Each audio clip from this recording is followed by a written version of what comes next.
Necessity has always been the mother of invention. And there's no greater necessity right now than change.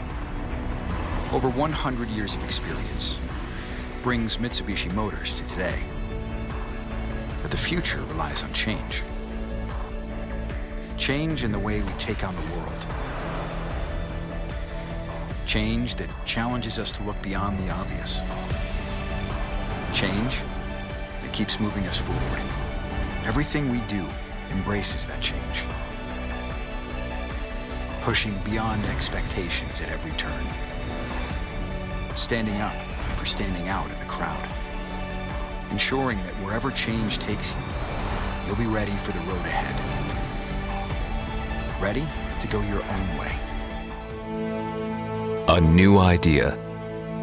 It can only take shape by pursuing the answer, by defying all conventions and exceeding existing limits. The all-new Outlander redefines driving pleasure from the ground up.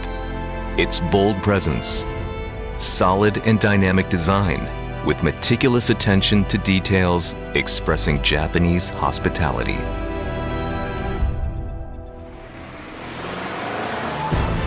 And precise handling and excellent stability that boost confidence every time you drive. The all-new Outlander brings new value to your daily life. It will make you bolder, breaking away from convention, taking you to places you've never seen before.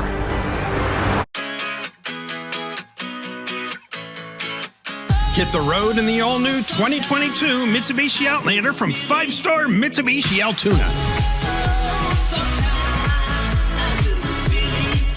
Drive one today starting at $26,995, plus get the confidence of an industry-leading 10-year warranty. The summer sales event at 5-star Mitsubishi Altoona going on now.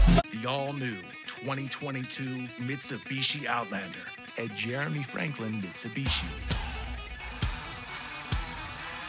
Drive one today and get up to $2,000 over book value for your trade, plus an industry-leading 10-year warranty.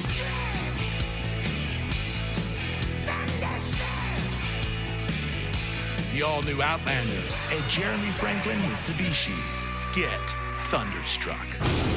Welcome back to another episode of SMS Showcase, and this is the 2022 Mitsubishi Outlander base model, and this is very nice. Now, it may not be the Exceed or Aspire model, which have a lot more features, different rims and everything, and like, you know, the sunroof, heated seats, heated steering, heated rear seats. This may not have any of that, but this is still jam-packed with features. This is a very good, very nice, and I highly rate this as a good family, modern family car. This is the lights just come off. Still very nice though. Let's take a look on the inside. This is the most modern car that I've ever driven. Honestly, it is. This thing is just packed with features. Even though it's the base model. So we're going to turn it on. So you have to have your foot on the brake, push to start.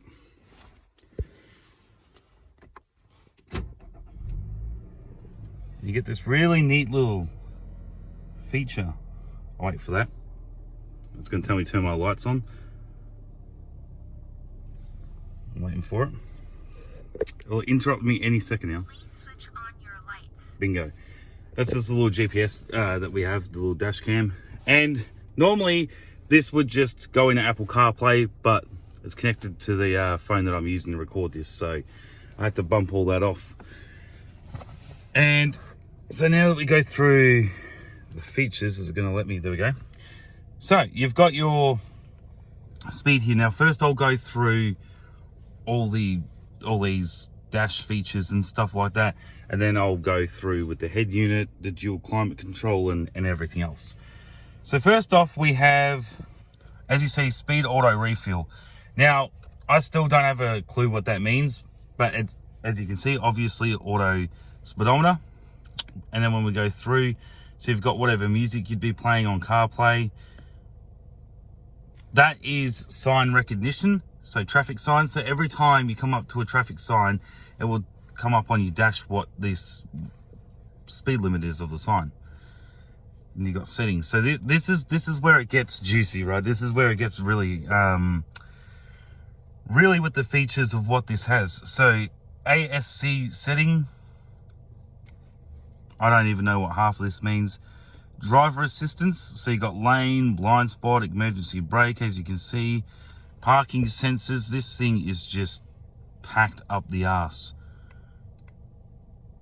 You see all that. Driver attention alert, low temp alert. Eco settings, so view history and info settings.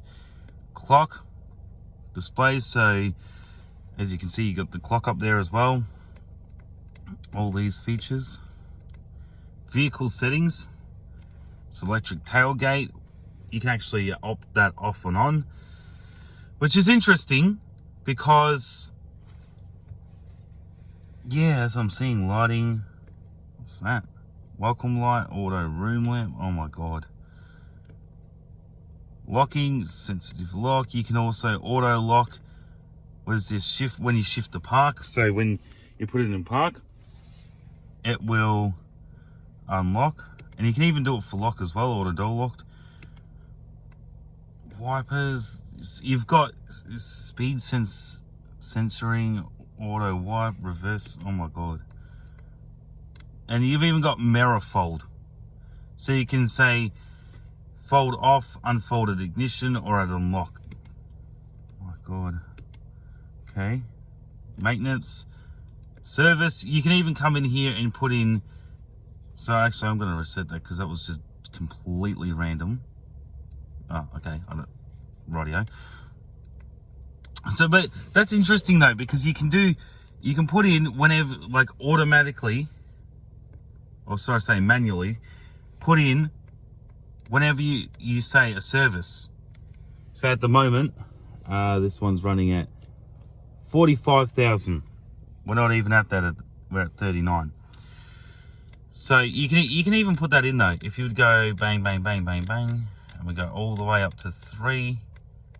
Wait, let's go even more past 3. That's the reason why I don't bother with it, honestly, because I don't understand it fully. And tire, you can do the same thing. Display settings, so contents and selection. You've got all this that you can have on. So this is what's on your normal main dash screen, as I would say, you know, like menu screen or something for your dash. Driver computer, fuel economy, all of that. Navigation. So I actually wanted to take a look at navigation and see. So that's just for censoring it, I think. I think that's for sensors. So if I go back here, as you see, all that welcome effect, gauges, all the rest of it, my god. So when we go back here to the menu, what I just put on there, so you still got the auto refill, but there's your navigation. Still got your music.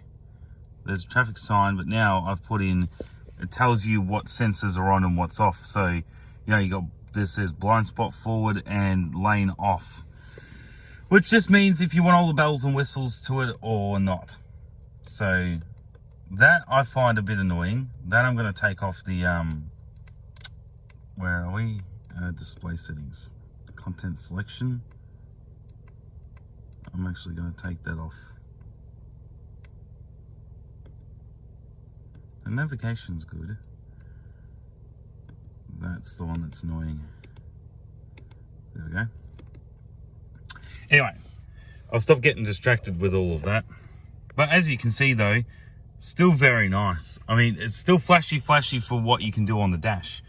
And then when we go over here, as I said, you've got Apple CarPlay, Bluetooth, you've got the radio. You can customize the home menu, which is what do you want where. You can even have multiple pages of it too. That's going to keep popping up because it recognizes that my phone's around, but it just can't connect to it, so it's going to keep being annoying. But yeah, see, very flashy. And then when you get onto down here, now the lights are, of course, they're not factory. I'll put them in afterwards. So you've got the dual climate control, which is very interesting. This is, so you've got I can change this side and that side still remains the same. But as soon as I go sync, then I can change both of them. Which is very, very good. I love it. It's a really good feature. So I go sync again because of my OCD. They can both be on 20. You got your fan speed here as well. So when I turn the lights on, so you got the vents there. As you know, you can have it on there. Front. Oh, you're gonna feel it though. Oh geez, that pumps it out. That really does. Oh my god. Put it back down there. And I always like to have it at 3. And then you have it set at 20. And then when the passenger gets in the car, then of course they can decide what they want. So you've also got the switch controls as well. So I don't know if they call these 4-wheel drive switch controls. I don't know the proper name to them. But anyway, you've got, as you can see, eco, normal, you've got snow and all the rest of it, but the fancy animations on this. So when you switch it, so if I have it on eco, as you would see. So as I go through the switch selection, there's eco, as you can see, normal. So tarmac is like sports mode, really. It's just Mitsubishi calls it tarmac mode. For some reason, I don't know why. Gravel, snow, and of course mud. I always, every time you turn the car on, it's automatically going to reset back to normal no matter what you're on. So if you've got it on tarmac or eco mode or whatever. But the difference is though, so eco is where it keeps the revs down, and the power output is a little bit low, like in terms of when you're driving and you put your foot on the accelerator, you feel like there's going to be less resistance on the accelerator. I mean more resistance, I should say. Everything tightens up, so it feels like the steering tightens up, and even on the accelerator it tightens up.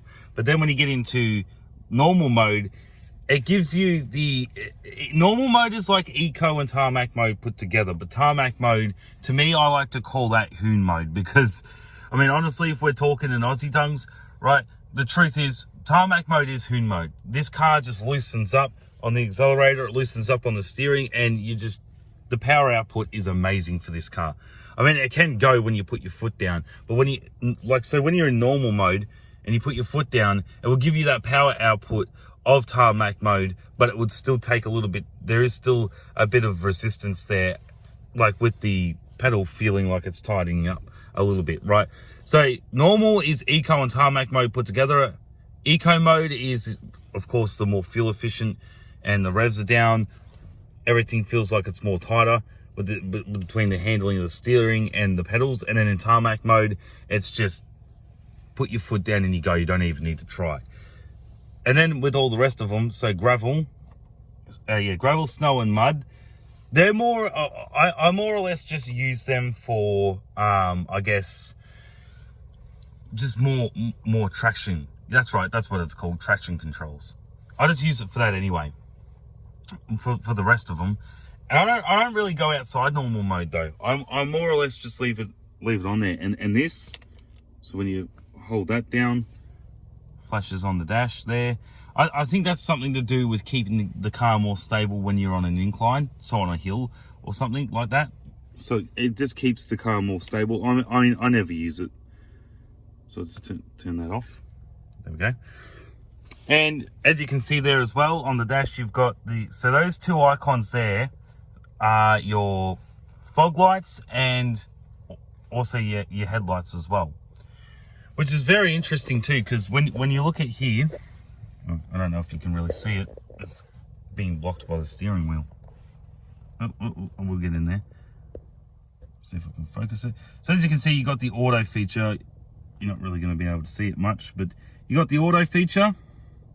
And the great thing about this car too is every time you switch or push anything on here, it lets you know automatically what it is. So if I go like that, so with headlights, you've got auto headlights, manual ones. Then that's just your driving lights. I think they're parker lights, but they changed the name of them to driving lights.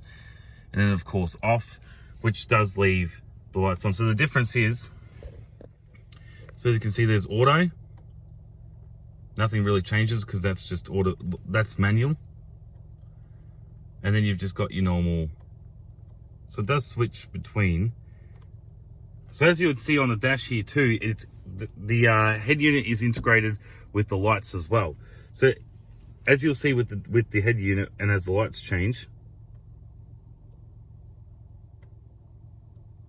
and even there, everything is integrated with the lights. If I'm trying to get it all at once, it's a bit tricky.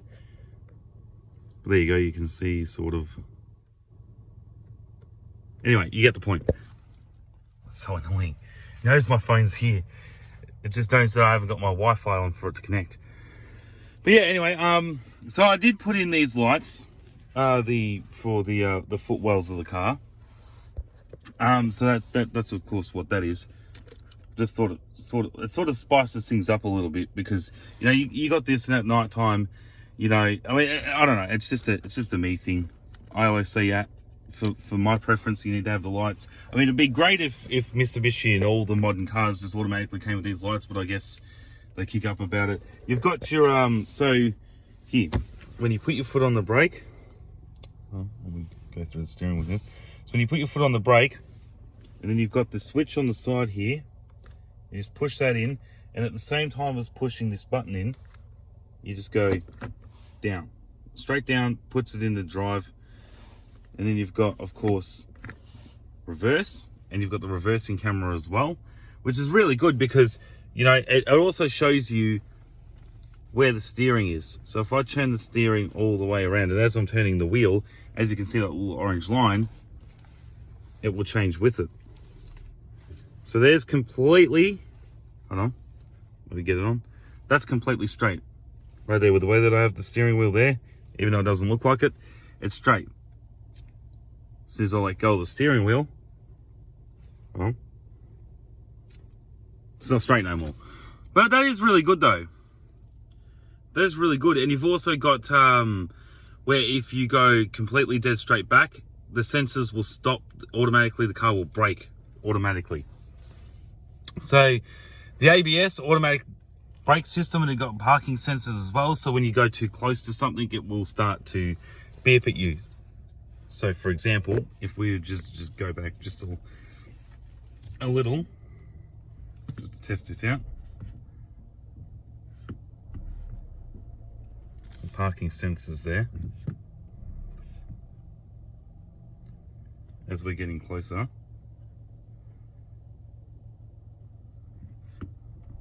Just waiting for it to kick in.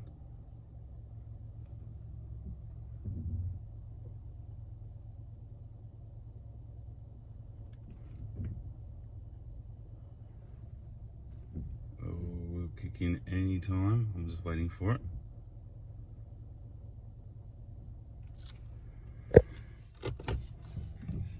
Normally they do. I just think it's because I'm not going completely dead straight back. But whenever you, so I'll just move that forward. So we go into reverse though. So now I've got that straight. But I love that though, as you're turning and you're going in there. I was trying to get those the parking sensors to go off. It's just because I'm on an angle though, and I wasn't going to tempt fate with that and accidentally crash into something. But you've got also the automatic handbrake as well, which is really good. When you take it into drive, and all you have to do is just, while your foot's on the brake and you're doing that, take your foot off the brake, the car won't go nowhere. It will not do anything, obviously because of the handbrake, but it's really good because it automatically comes off. So as I'm putting my foot on the accelerator, bang, just came off. Automatically put it back on again. That is great.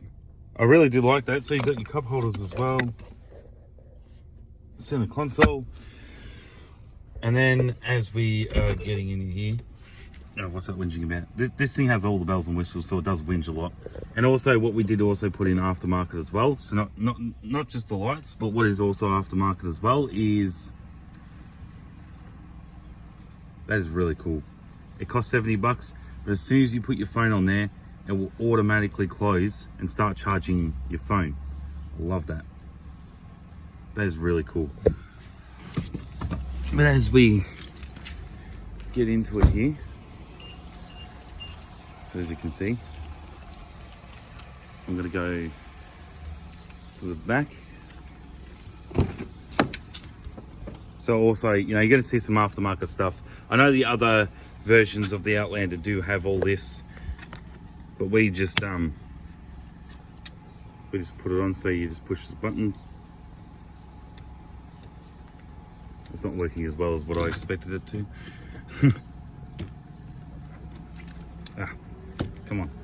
These suction cups, they just don't want to play ball, do they? As you can see in there though. So we've got all rosy stuff in here. We've got the baby seat, got a little unicorn, which is cute, and all of this. But you've got plenty of room in the back here. You've got your rear vents as well. That's our little bin. So there is a lot of aftermarket stuff that we did put in here. As you can see, the car is being used, so it's not like brand new, and also with the kilometers on it, obviously not, but still, there's a lot of leg room in there. When, of course, when you don't have all this in there, but you get the point though. There's a lot of leg room. You can even change, you know, like you can with adjusting your seat forward and back. You can do that for the back seats as well. So you can adjust them forward and back. So if I get in here, just under the seat there, you'll see, where are we?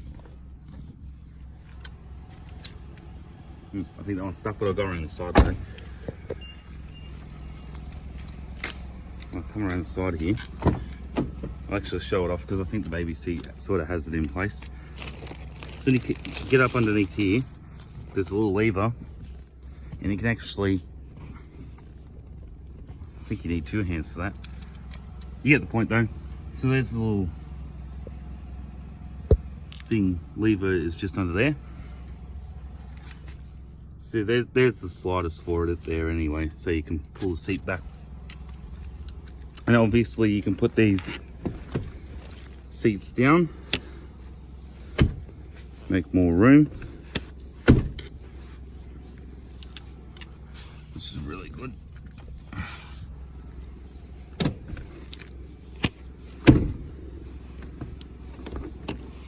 There we go. When you jump around to the passenger seat, still plenty of room. Still really nice. But then when I get to the fun part of it all, so you've got the electric tailgate, which is electric boot. So you can either do it one of two ways. You can either do it with your foot, without even touching. And again, you can do it with your foot as well. So if your hands are full, just wave your foot, and it automatically comes down. Now you do need to have the key fob on you as well. So I've got the key fob. Without this, you can't do the foot thing. Then of course there's the little button underneath there that you just put your hands underneath and go bingo. So you've got the two buttons up here as well. So it gives you a lot of options with the electric boot or tailgate, as they say. So you've got the normal one that will just automatically put it down. That's obviously when the car's off, and you've got the key fob. You can push that, closes the boot and locks the car at the same time. And then you've got the manual pull down, so you can manually pull it down as well. So if you've got something in your boot, and just say the electric tailgate will come down, will beep twice, then go back up if it won't close, so you can just manually pull this down and just push it in and sort of squeeze everything in there if your boot is jam-packed. Now I know that you can't really see it because there's a lot of stuff in the boot at the moment, but there is a decent amount of room. I'm not going to say that there's a lot, but there is a decent amount of room. You know, like, I would say decent as in decent for family, but I'm a sucker for boot space, so I mean, don't get me wrong, there is good boot space. I just feel like there could be a little more, but without also stretching out the length of the car as well. So you've got the two buttons up here as well. So you've got the normal one that will just automatically put it down. That's obviously when the car's off, and you've got the key fob. Without this, you can't do the foot thing. And even though it doesn't look like it's very lengthy in person, it's more lengthy than what it looks on video. So if I go automatic, bang, step back, I'll do the fancy close. There we go. It's very good. It's very nice. But now I will get into the actual key features of everything else that I didn't show off. So you had the dash, you had all that. There's a lot of stuff to show off in this car in terms of features though. A lot of stuff that I haven't even gone through yet. That's what I'm saying. It may not be the Exceed or the other models of Outlander, but you still get a lot of features with it though. So even in here, we don't use it, but you can also do wireless charging in here as well. The only problem that I have with the wireless charging in this little tray part is when you're going around corners, there's not a slip mat. And even the mat that they did provide, that you can see has obviously been taken out, but the mat that they did provide, I always found my phone slipping and it would always stop charging. That's the reason why I reckon this is a really good idea, but they just needed the slip mat to be, I don't know, I guess just more better, because my phone still slipped around, whether I had it in the phone case or not, it still slipped around a lot, and it would always break with the charging. It's like there's a certain spot in here, and if it doesn't stay on that certain part, your phone breaks from the wireless charging. So that's a bit annoying, and it's a bit of a pain, because you think that your phone's charging and it's not, because it's sort of, you know, you've gone around a corner and your phone has obviously moved from the main charging point. If the whole thing was covered, then it would be good. It'd be great as well. A better slip mat, or just better sort of space of charging. And as you can see, you got your USB-C and USB-A cables in there as well, so they do provide for that, which is really good. You got your hazard lights in there. But then when I get into also, so the first thing, as I was showing off, you got your headlights. That's the first auto feature. But then you've got your fog lights there, so you can switch them on and off, which is just with the that little switch in there. Then you've got your high beams. So when you pull that forward, but see, so when you pull it back this way, that's just temporary. But when you pull it with your fingers forward, so you go like that, they stay on, which is really good. But the problem with the high beams, when I flip it off, the problem with the high beams is you do have the auto high beams feature. So that's what that is, right? So on the end here, there's a little button, and you just push that, and that triggers auto high beams on and off. So the problem with auto high beams is, sounds great, right, to have that as an auto feature for auto high beams, but when a car's coming over a crest and all the rest of it, it does cause some issues. I will get into the problems with all of this though in the next section of this video. But so you've got auto high beams, you've also got auto windshield wipers as well. Oh, wrong one. So there's your indicators, obviously. I'll bump that off. It is quite fidgety, because that's when it's locked on, but even when you, there you go, it's locked off now. Sometimes it takes a little bit. But then on this side, so you've got your automatic windshield wipers. So that's off. So when it's not automatic, all you do is just bump it up. There you go. Then you've got your auto. So when some rain gets on there, it automatically does it, right? What I'm trying to explain is you've got the sensitivity. So with that, it means, so full sensitivity like that means that even if a speck gets on your windscreen, it's going to be super sensitive. But then when you can change and of course adjust the sensitivity of it. I like it to be super sensitive, but then you've also got just normal, and then of course, there you go. So I like to keep that auto, because the windshield wipers work very good. So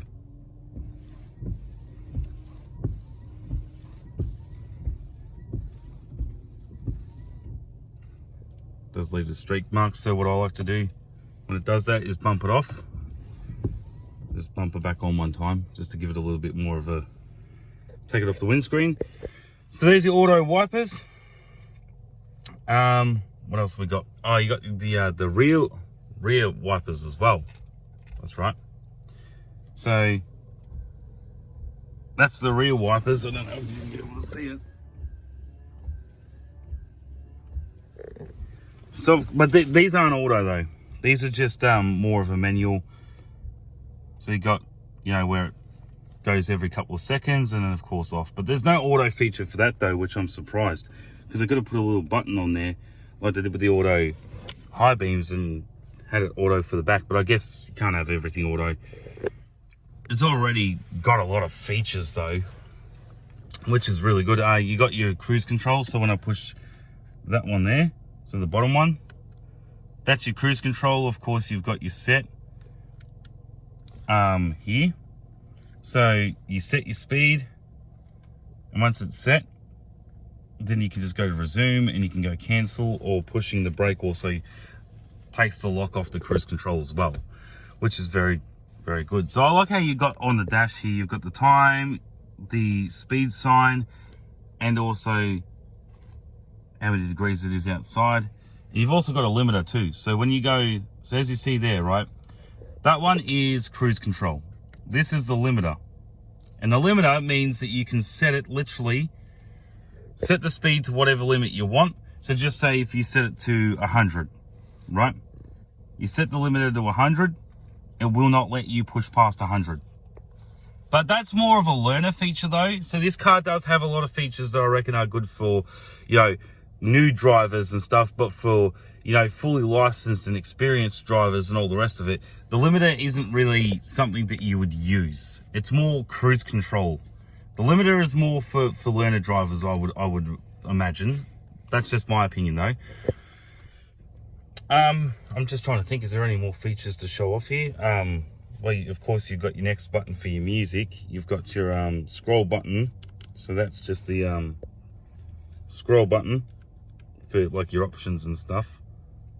So I'm going to go into, oh, it's being a bit blurred, isn't it? There you go. So you go like that, and you got your little scrolly. Yeah, and then you got your back button as well. Just keep it on there. Volume, and what's that again? What's that button? Oh, okay, that's a shortcut. Oh, okay, shortcut menu. I didn't even know that. Then you've got your voice. So if you want to trigger the hey, I'm not going to say it because it will trigger, but the hey, you know what feature, you can do that. I don't use any of these. That is for your cruise control. So when I bump cruise on, that's your sensitivity for how close. I'll show it off a little bit better.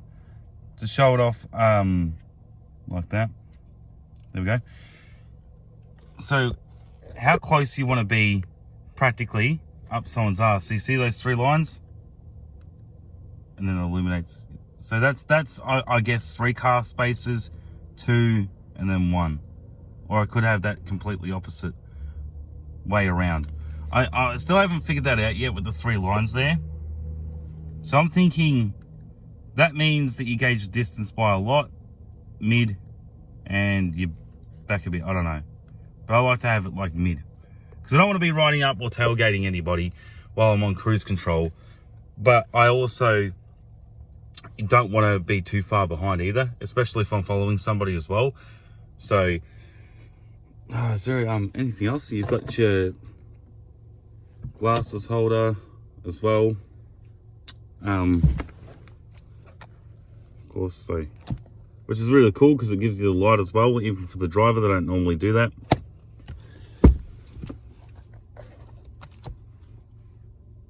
They normally just do that for the passenger in the older vehicles. And so what do we got here? So you can fold your mirrors in too, automatically.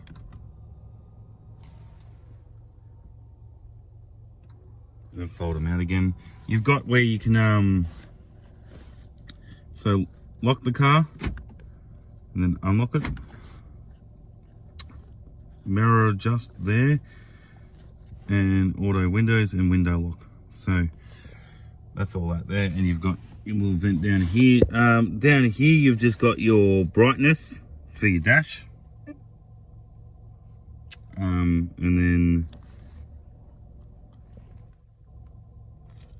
so I think that's lane. I think that's lane detection. I think that is. And of course you've got light adjust. Let me try and. So what that one is there is that adjusting the height of your lights in the front, I think. Yeah, it is. Hold on. Sorry. Let me show that off a little bit better. So when I go like that, I'm just trying to work this out for myself.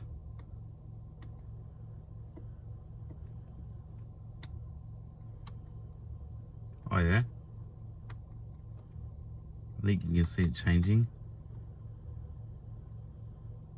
There we go. Just ever so slightly, right? So when you see it on that car there, and I adjust it, so, the light height.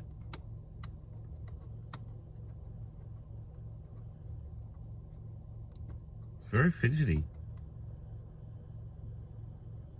Ever so slightly, you can just see it when it comes back up, right? But that's funny. So what that is actually, so of course you've also got a button here for the boot to open and close it as well, automatically. So that's funny. So where, oh, those ones. So it's these lights that adjust up and down. Okay. So it's not these ones, so as you see here, you've got, this is what is considered your driving lights, right? Which are actually parker lights. Those are your headlights and high beams, and that's your fog lights down there. So even though it looks, it can be a little bit confusing of what's your headlights and what's not, because normally you would be like, hold on a second, isn't that your headlights? No, that's your headlights and high beams, driving lights or parker lights, whatever you consider them as, and fog lights there. So there we go. Now I'm going to get into, though, now that I've showed off the actual car and everything, right? Now I'm going to get into my review of what I think about, like getting into more depth of my opinion on what do I actually think about the features and how they work for me, and you know, what's my honest opinion and review on the whole thing, because this was just showing off everything. Now I'm actually going to get into my full, I guess, opinion on the vehicle, on everything.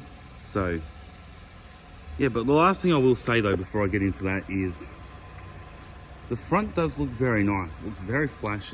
Don't get me wrong, it's a very nice car, but I feel like it has this boxy sort of feel to it. You've got the nice curves and lines down the side, but when you get to the back, I don't know, just in my opinion, it feels like they all the excitement's in the front. The back they sort of forgot about.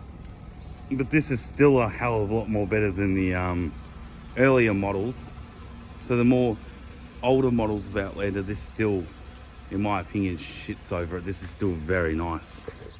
So as you can see there, that's the white model of Outlander. That one will be the Exceed or Aspire model.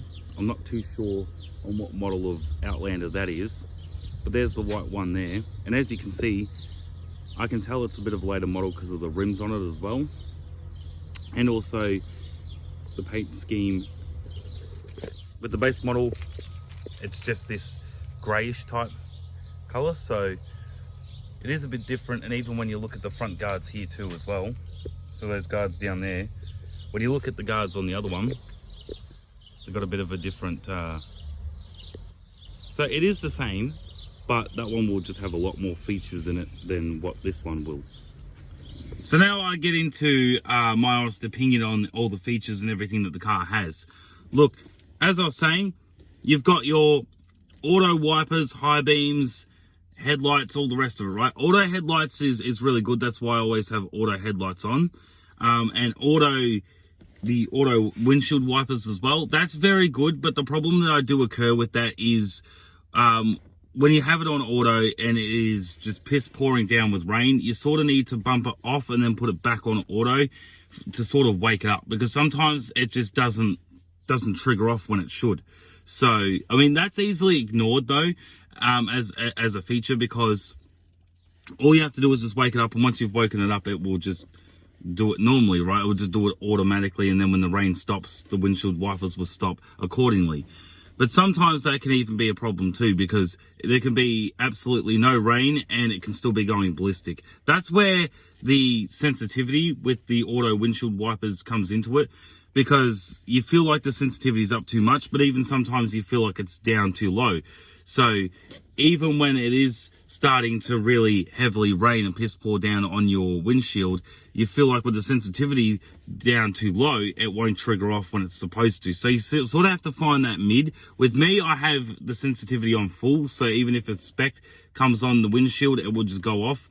I mean, look, it's a really good feature. I don't really have that many problems with it. Just every so often, you will find that you have to sort of trigger off and then back on auto again to sort of wake it up, or to stop it from going so ballistic when there's no rain. And the sensitivity, adjusting that doesn't really do anything as good as what it should. But that, as I said though, that's not really too much of a problem, because it only sort of does that once in a blue moon. I just feel like it's a feature that needs to be tweaked a little bit more.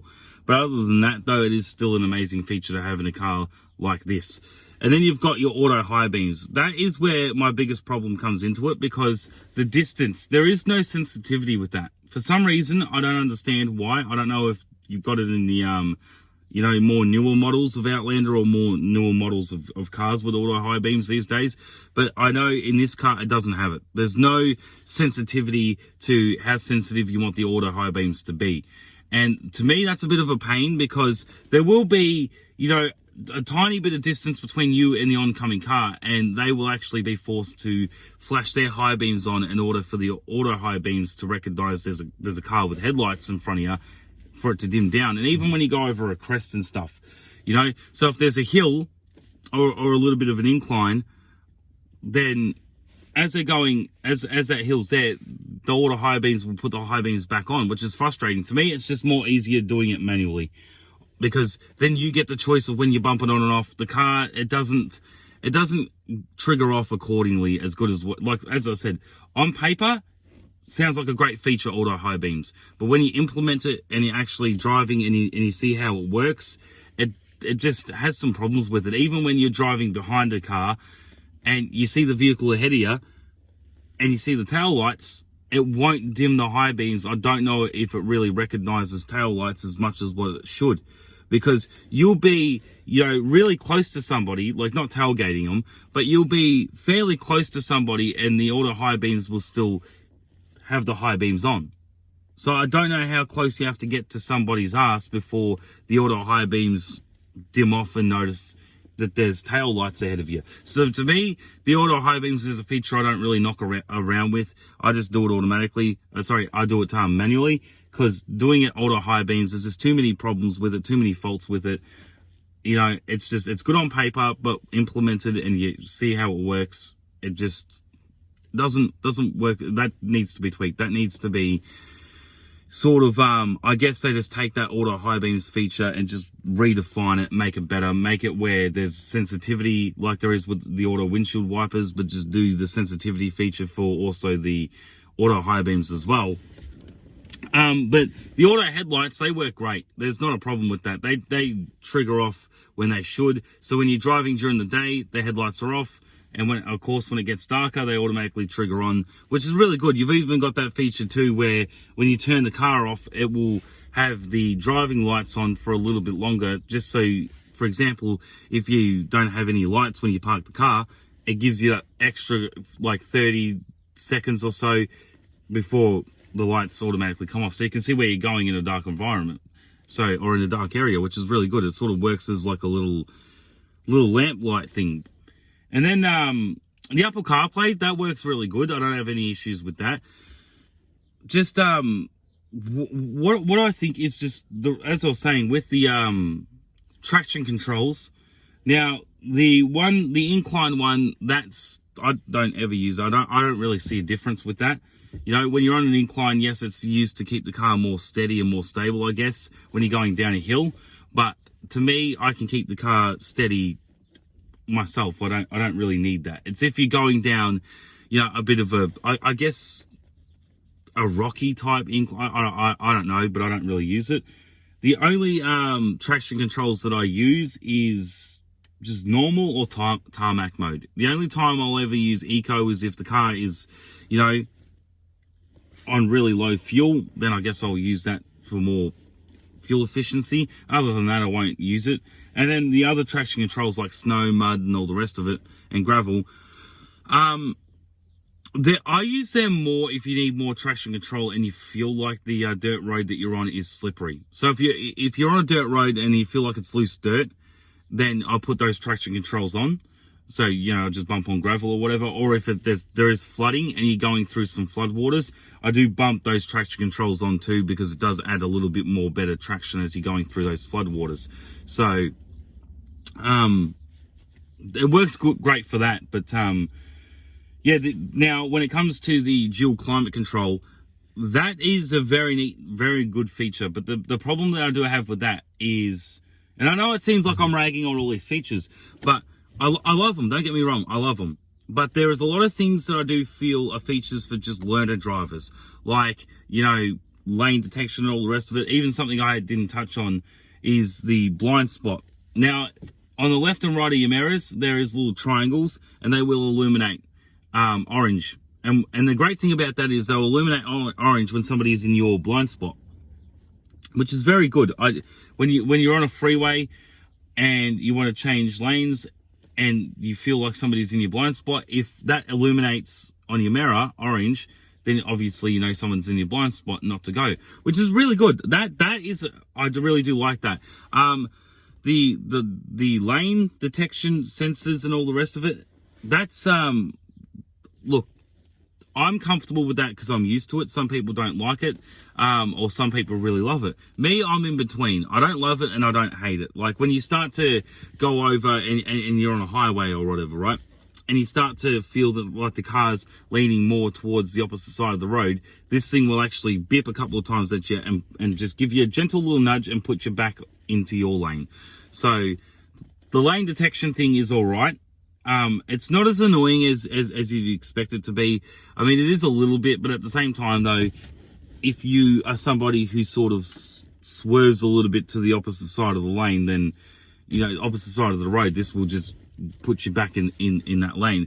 The only reason why I don't turn that feature off is because I'm used to it. It's not that I really need it. It's just, I'm just used to it. So I do see it as a feature that I've just gotten used to, and it's a neat little feature, so I just keep it on for that. But the dual climate control, as I was saying, the problem that I have with that is the only thing you can do with dual climate control at the moment is just change your temperatures. But you can't change the fan speed for one side. You can't also turn one side off or on, which is a bit annoying because I feel like they're on the right track with dual climate control. But it's just these couple of things that they sort of left out of it, or we're not able to implement or haven't worked out yet. So it's great because you can, you know, if your passenger is cold, they can have it on heat. And if you're hot, then you can change your temperature to cold, right? So that's all great. But the problem comes is if I want the fan speed to be low, but my passenger wants their fan speed to be high, you can't adjust that. Or if they don't want their side on, if they don't want the AC on, they can't just turn their side off and leave my side on, which is a bit frustrating because you do find yourself in that predicament sometimes where you don't feel like you want the air conditioner on, you don't want anything on, you're very comfortable, and then your passenger will turn it on and have it on full fan speed, and they'll want it front facing too, they won't want it on the legs, and it just annoys you because I have to then turn, like I know people just say it's as easy as, well, just turn your vents, right? But then there's their fan speed and everything, that all that AC coming over to my side. So I guess it doesn't really work unless you're in a more larger car, or if they are able to have that feature where I can turn my side off But then again, I don't look. The reality of it is, the dual climate control is good, but it could be great. Where I have the option to turn my side off, my fan speed, whatever I want it to be, as well. They're the only things that really need to be tweaked in terms of that, I feel. But other than that, though, it is really good. It is great. The reversing camera is really good. I mean, it does get fogged up, and when rain does get on it, I guess that they just need a film for it. But my biggest pet peeve with the car is the biggest things that I have a problem with this car, and it's only two things, and it is auto high beams, and also with the back of the car, it digs up so much dirt. It does start to become quite a bit of a problem. And what I mean by that is, with the amount of dirt that attracts to the back of the car, now, it doesn't attract to the sides or the front of the car. For some reason, it's just the back. And I cannot understand why it is just the back.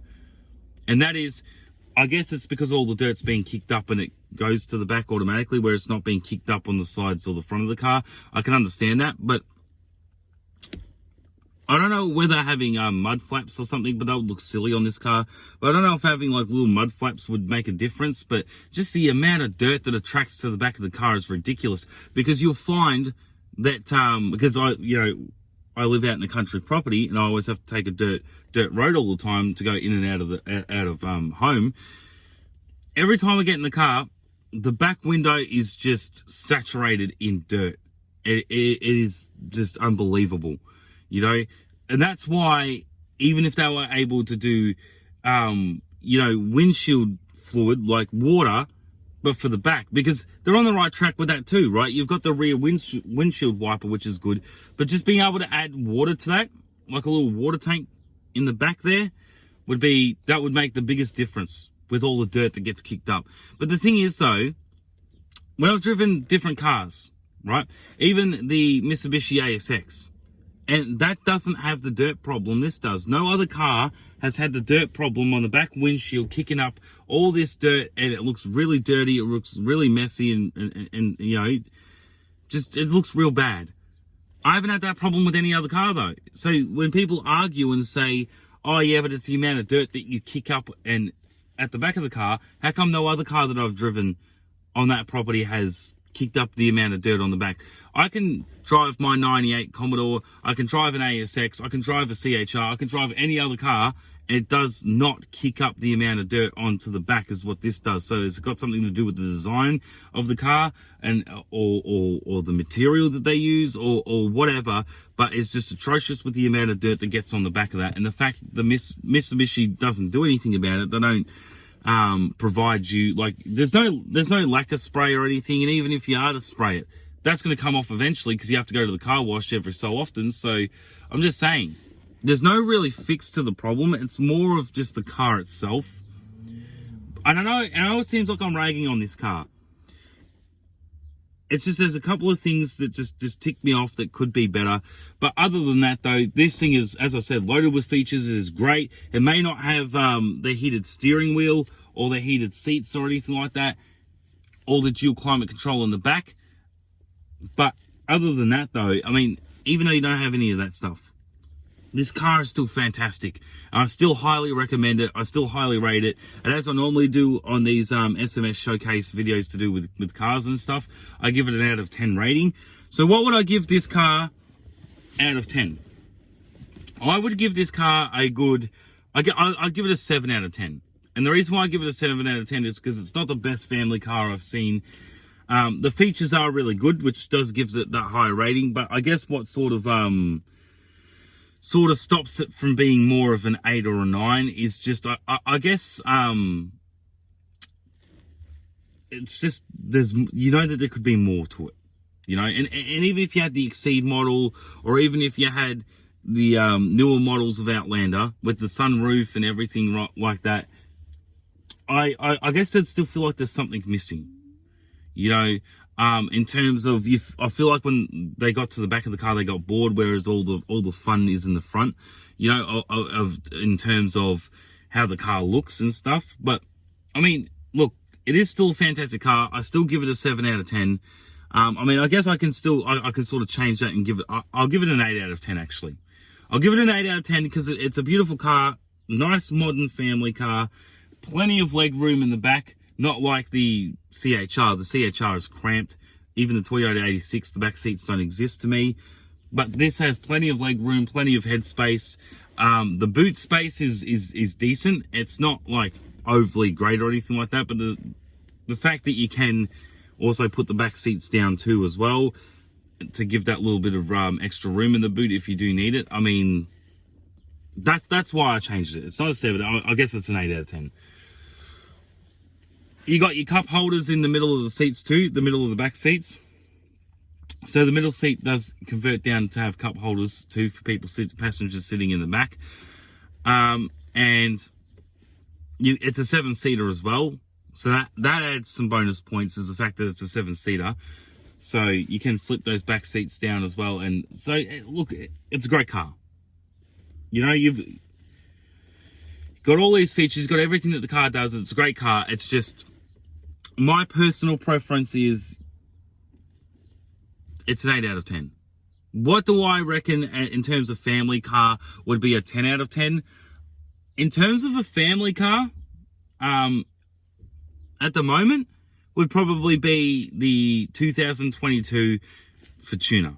The Toyota Fortuner, to me, that is, well, I wouldn't say that's a 10 out of 10 with a family car, but I would say in terms of my taste. But the Outlander is still a very nice, it's kind of hard to explain because there's a big difference between the Fortuner and the Outlander. The Fortuner has more of a man's feel to it. The Outlander has more of a woman's feel. You know? When it comes to me, I'm in between. I love both cars. They both do everything they do it great. You know, I'm just sort of in between with them. I'm not saying the Outlander is better than the Fortuner. I'm not saying the Fortuner is better than the Outlander. I'm just saying I like both cars. Like, they've got their own things. You know, Outlander is a great family car. Fortuner is a great family but man's car. You know, but I still do love this car. It is still very nice. I still do, as I said, highly recommend it and I highly rate it to an 8 out of 10. So if you're on the market for this car and you're trying to make up your mind, I do say definitely do go for this. And I'm not just saying it because I have it. I'm not trying to be biased. I'm just saying that this is a really good car. It is worth every cent though. You are going to love it. And even when you take it for the test drive and stuff, it feels fantastic. It is a great car. You're going to want to have this as your family car if you're looking for a family car. You know, if you need that extra bit of room, that's where the Toyota Fortuner comes into it. And you know, and I'm not just saying the Fortuner's for a male or anything like that. I'm just saying it's got more of the rugged feel. You know, this Outlander, at first, it feels a bit different, but it takes, you know, a couple of minutes into driving it, you do get the feel of it. It does feel very nice. And the power output is very good. Normal mode provides really great, you know, it gives you that acceleration when it needs it, but it gives you the fuel efficiency when you need it. Tarmac mode is just when you want to have some fun. If you want to put the foot down and you want to have some fun, that thing just, it goes. For the car, it goes. You look at this car and you think, there's no way, that thing's not a speedy car, right? I don't know how many litre it's running, like 2.4 or 2 point whatever, but I don't know how many litres it is, but I'm just saying that in tarmac mode, the steering and acceleration becomes very, very loose. You can put your foot down and it becomes very touchy and it just goes, right? For a family car, for a 7-seater, it's got good acceleration. We're in tarmac mode. Normal mode, it's held back when you're driving normally. You want that little bit of an acceleration. It does take a little bit, like a little bit more time to get there than in tarmac mode. But other than that though, the car goes, it's very good. Highly recommend it. So, as always, thank you for watching this episode of SMS Showcase 2022 Mitsubishi Outlander base model. And as always, if you're not videoing it, it ain't worth shit. Take care, guys.